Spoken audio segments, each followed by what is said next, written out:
আসসালামু আলাইকুম। যে যেখানে আছেন সবাই ভালো এবং সুস্থ আছেন। দূরে কাছে বা দেশের বাহিরে যারা আছেন অবশ্যই ভালো আছেন। ছোট্ট একটি ব্লগ নিয়ে চলে আসলাম। আজকে আসলে চিকেন শর্মা করব। আজকে আমার হয়তোবা বাসায় ইফতার বানানো, কারণ কালকে পরের দিন আমি যাব ভাইয়ের বাসায়। ভাইয়ের বাসা থেকে সোজা যাব আমার বাবার বাড়িতে। তো আমি সুন্দর করে ছোট ছোট টুকরা করে চিকেন কেটে নিলাম। এখানে আমি সমস্ত আদা বাটা, রসুন বাটা, জিরা বাটা, গোলমরিচ, দুধ, লাল মরিচ, ধনে গুঁড়া, তারপরে সয়া সস, একটু ভিনেগার, হোয়াইট ভিনেগার যেটা সিরকা বলে, সেটাকে দিয়ে খুব সুন্দর করে আধা ঘন্টার মতো মেরিনেট করে রাখবো। রেখে আমি অল্প ঘিতে আপনারা ভাজতে পারেন বা সয়াবিন তেলেও ভাজতে পারেন। আমি এখানে আমার একটু ঘি ছিল, ঘিতে আমি ভেজে নিলাম। ঘিতে ভেজে নিলে একটু মুচমুচা হয়, একটু ক্রিমি টাইপের হয়, খেতে খুবই ভালো লাগে। তো আমি সুন্দর করে একটু লাল লাল করে ভেজে নিব। এরই মধ্যে বলে রাখি, যদি আমার ভিডিওটি ভালো লেগে থাকে অবশ্যই আমার চ্যানেলটি সাবস্ক্রাইব করে দিবেন।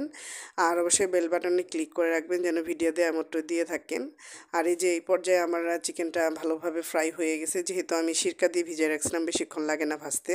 তো আমি এখানে আসলে ছোট যে কাচের কাপগুলো আছে সেটা দিয়ে আমি 2 কাপ নিলাম ময়দা নিলাম। এখানে আমি ইস্ট নিলাম ছোটো চামচ দিয়ে, 1 চামচ লবণ দিলাম, 1 চামচ চিনি দিলাম, 2 চামচ সয়াবিন তেল, আপনার পরিমাণ মতো যে যেভাবে রকম খেতে চান। তা আমি সয়াবিন তেল দিয়ে ভালোভাবে মিহি করে নিয়ে গরম পানিটা এমন টেম্পারেচার দিবেন যেন হাত দিয়ে আপনি ধরতে পারেন, এইরকম টেম্পারেচারে আমি সুন্দর করে এটা গুলে নিয়ে 1 ঘন্টা রাখবো। কারণ আমার কাছে বেশি সময় নাই, আমি 1 ঘন্টার বেশি রাখতে পারবো না। কেউ চাইলে 2 ঘন্টা, কেউ চাইলে 3 ঘন্টাও রাখতে পারেন, এটা আসলে আপনাদের সময়ের উপর নির্ভর করে। তারপরে এই পর্যায়ে দেখা গেছে খুব সুন্দর করে আসলে আমার ভালোভাবে মাখা হয়ে যাবে। মাখা হয়ে গেলে আমি আধা ঘন্টা রেখে দিব। রেখে দিয়ে এরই মধ্যে আমি অন্য যে ঘরের কাজগুলো আছে সেগুলো আমি সেরে নিব। তো ঈদ আসলে একবারে চলে আসছে একদম জনসম্মুখে। আমি আজকে আসলে ঘরবাড়ি প্রচুর গুছিয়ে ফেলছি। হয়তোবা কালকে আর একটু গুছিয়ে ফেলবো, পরশুদিন চলেই যাব। তো এই পর্যায়ে আমি একটু ভালো করে রুটি বানাই নিব। রুটি ওই যেমন দেখেন কি পরিমাণে ফুলে উঠছে। রুটি বানিয়ে নিয়ে ভালো ভালো করে রুটিগুলো আমি সেঁকে নিব। সেঁকে নিয়ে আমি এখানে আসলে যে ভিডিওটা স্কিপ হয়ে গেছে আমার আসলে